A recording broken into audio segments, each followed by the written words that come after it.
Shavua Tov. Welcome to this week's Parsha, and what we're going to deal with today is not so much the Parsha, but deal with the mitzvah of dipping apples in honey. Why do we dip apples in honey? So there are lots of different reasons of, we all know that it's to have a sweet New Year, but why an apple? Of all things, why an apple? So we could say that sugar wasn't available and the sweetest thing they had there, they put honey in their coffee. So that's the honey, but why the apple? So there's a fascinating idea I saw for a tzaddik Kohen of Lublin. He comes and says, the apple. When is the first time we see the apple? So unlike that which is often suggested in the world, is that the tree of knowledge, of the tree in the Garden of Eden, was the apple.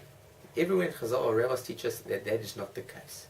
But if you open up the second chapter in Bereshit, and you go see exactly what there was in the garden, it says that there were all the trees in the garden, and in the center of the garden, there were not one but two trees.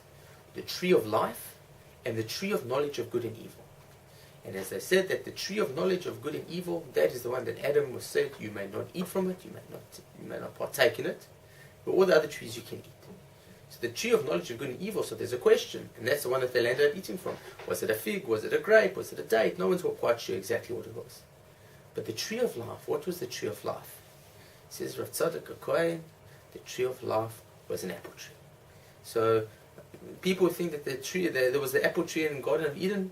They're right and they're wrong. There was an apple tree, but it wasn't the one that they ate from. The apple tree was the tree of life. And so that's why we dip the apple in honey. Why the apple? Because here we are on Rosh Hashana begging for life.